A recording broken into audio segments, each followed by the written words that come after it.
सोचिए, एक कविता और उसने हिंदी साहित्य को हमेशा के लिए बदल दिया। जी हाँ, हम बात कर रहे हैं जयशंकर प्रसाद की आंसू की। आज हम एक बहुत ही मशहूर आलोचना के जरिए ये समझने की कोशिश करेंगे कि आखिर इस कविता में ऐसा क्या है जो इसे इतना खास बनाता है। तो चलिए, हमारा ये सफर शुरू होता है इस किताब से। यही वो आलोचना है जो आंसू कविता का विश्लेषण करती है। और समझिए, आंसू सिर्फ एक कविता नहीं थी। नहीं, ये तो कह सकते हैं कि हिंदी साहित्य में भावनाओं को समझने का एक नया दरवाजा खोल दिया था इसने। तो सवाल ये उठता है कि भाई, क्या है इस कविता का साहित्यिक रहस्य? ऐसा क्या खास है इसमें? चलिए, इस आलोचना के सहारे इसके एक एक पहलू को खोलकर देखते हैं। अच्छा, तो सबसे पहले बात करते हैं इसके रचयिता की, जयशंकर प्रसाद। ये वो नाम है जिनकी कलम ने, आप समझे, हिंदी साहित्य के एक पूरे दौर को, एक पूरे युग को अपनी पहचान दे दी थी। अब देखिए, प्रसाद जी को समझना है तो हमें उस साहित्यिक आंदोलन को भी समझना होगा जिसे उन्होंने ही जन्म दिया था। और वो आंदोलन है छायावाद। तो सवाल सीधा सा है, आखिर ये छायावाद है क्या? ये जो साहित्यिक आंदोलन है, इसका मतलब क्या है? देखिए, छायावाद सिर्फ लिखने का एक तरीका, मतलब एक स्टाइल नहीं था। नहीं, ये तो एक क्रांति थी। एक ऐसी क्रांति जो भावनाओं को, इंसान के अपने पर्सनल एक्सपीरियंस को और प्रकृति की खूबसूरती को साहित्य के बिल्कुल सेंटर में ले आई। और दिलचस्प बात जानते हैं क्या है?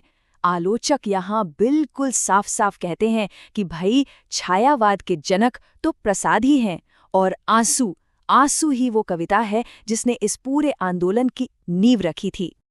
चलिए, अब आते हैं कविता के सबसे जरूरी, सबसे केंद्रीय भाव पर, और वो है वेदना। लेकिन ठहरिए, ये कोई साधारण दुख या पीड़ा नहीं है, उससे कहीं ज्यादा गहरी चीज है ये। और यही सवाल हमें सीधा कविता की आत्मा तक ले जाता है कि आखिर प्रसाद जी की इस वेदना में ऐसा क्या खास था? ये दूसरों के दुख से अलग कैसे थी? तो यहाँ वेदना का मतलब समझिए, ये एक ऐसी पीड़ा है जो इंसान के अपने दुख से ऊपर उठ जाती है और एक फिलोसॉफिकल, एक क्रिएटिव पावर बन जाती है। मतलब ये वो दुख है जो तोड़ता नहीं, बल्कि कुछ नया बनाता है, सृजन करता है। आलोचक भी यही बात कहते हैं। उनके अनुसार आंसू में जो वेदना है वो किसी एक इंसान की नहीं है। नहीं, वो तो जैसे पूरी दुनिया की, पूरी कायनात की वेदना है।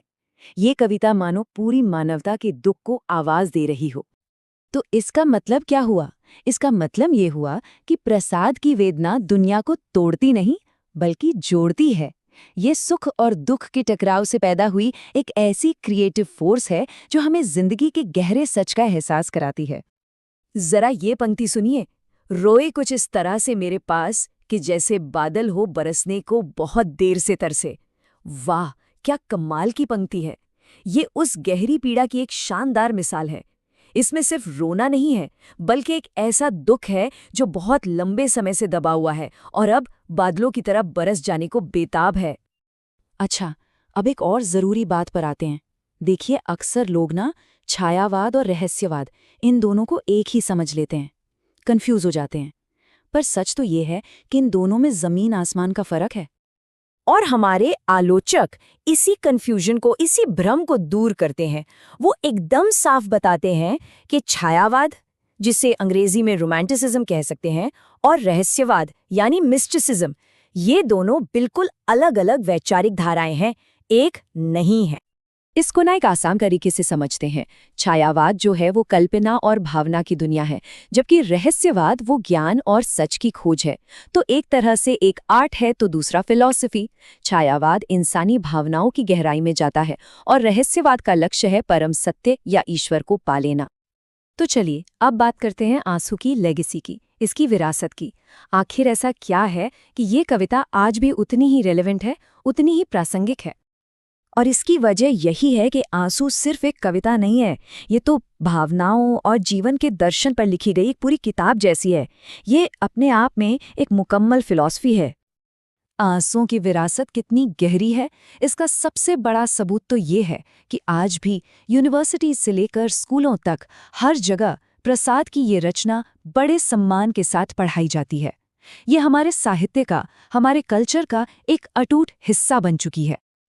और आखिर में ये पूरी चर्चा हमें एक बहुत गहरे सवाल पर सोचने के लिए छोड़ जाती है कि अगर दुख और पीड़ा इतनी सुंदर, इतनी गहरी कला को जन्म दे सकते हैं, तो फिर भावना का, इमोशन का असली स्वभाव क्या है? क्या वो हमेशा कुछ नया बनाना, कुछ सृजन करना ही है? इस पर जरूर सोचिएगा।